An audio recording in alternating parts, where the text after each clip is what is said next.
We now return to What is Cooking Good Looking?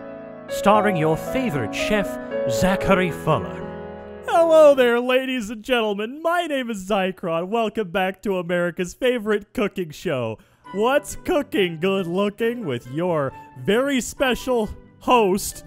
I'm also here to ask incredibly stupid questions and piss off our special guest chef.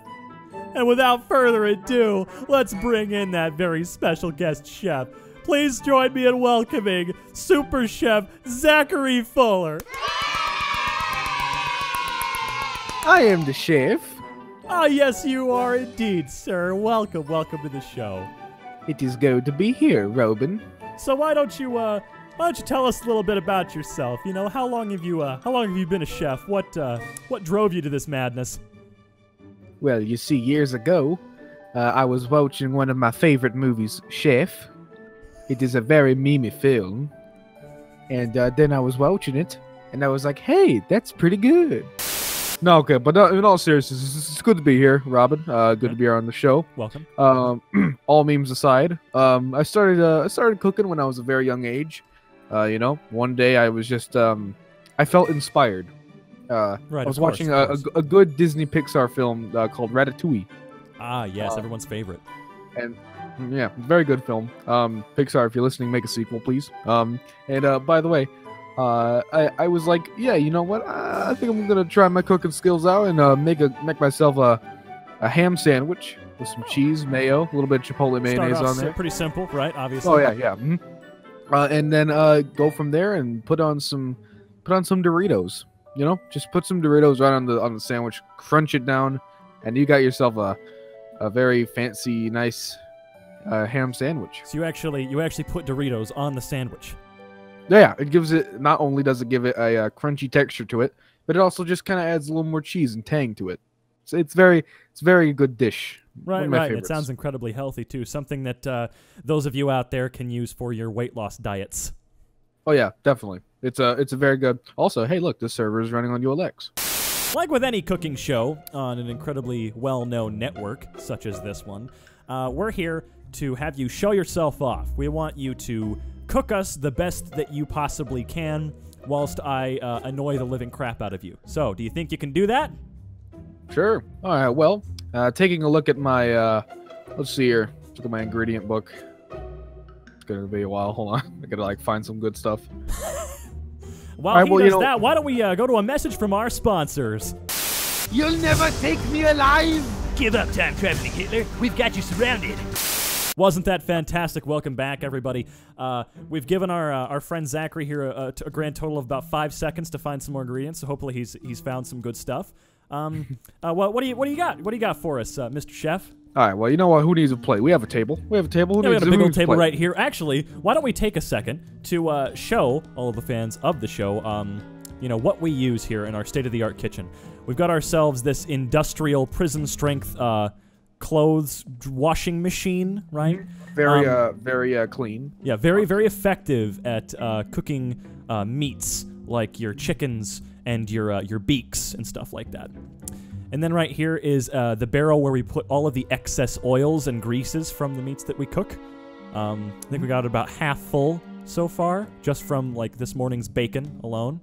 Oh yeah, good stuff. I was there. I should know. Yes, you were here. You should definitely know some of this. And then I should know. I was there. We got another washing machine right here. Obviously, it's some state-of-the-art shit we have in this kitchen. We've been given a pretty large budget. This year we've hit $15, so naturally went out and got us 3 identical gas range stoves, and then a few refrigerators, as well as this sink right here to wash up both before and after you handle raw chicken, because that is dangerous stuff.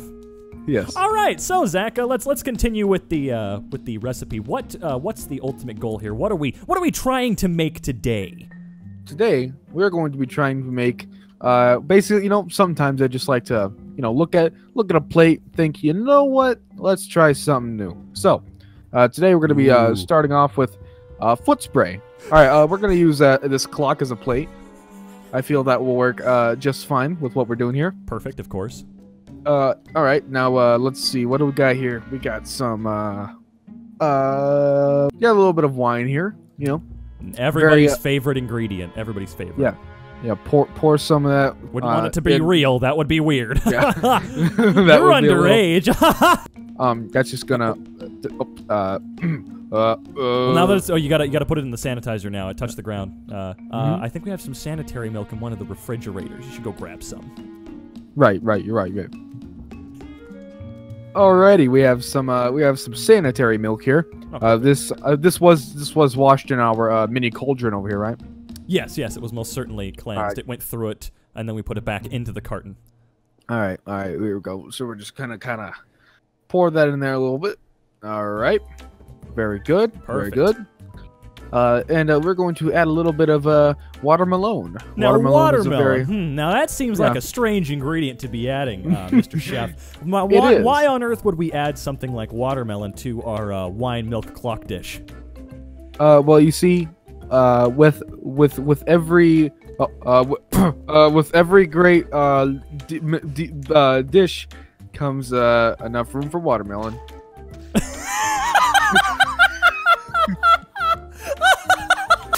All right, we might have to go a little. This is a little unorthodox. What I'm about to do here. Don't worry, it is perfectly normal. I do this all the time at home. Right, I do get some complaints. Whatever about you do in your kitchen, you can do in ours. Right. All right. Sweet. Oh, all right. Yeah, that's. And to top off our dish. Now it may not look like there's anything on there. It may look invisible, but believe the chef when he says there's plenty on there. All right, and we have, of course, popcorn. Oh, of course, yes. No dish is complete without some delicious buttery popcorn. Shouldn't we actually put it in the stove on the ovens to let it cook? Oh yeah, you're right. Yeah, we should cook it. Probably, definitely a good idea. All right. As you can now see, oh dear. It seems that we're having some technical difficulties on set, folks. All right. Do not panic. Yeah. Everything will be fine. Well, here, while we do that, let's actually get our garnish ready, because we're gonna need that to be on there as well. Okay. No confusion about how this process is done. And all right. All right. So as you can see, we have our garnish and our main meal cooking. Of course. Well, while this dish cooks on high heat, around 1500 degrees Fahrenheit for the next 35 minutes, why don't we have another message from our sponsors? You won't be able to defeat me, Inspector Pug. Bork.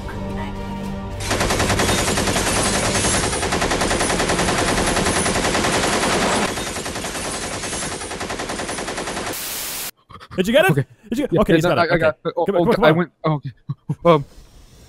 Oh, okay. Thank God. Oh, that was oh, Jesus Christ. All right. All right. So as you can see, we have our dish here, and we have our garnish right here.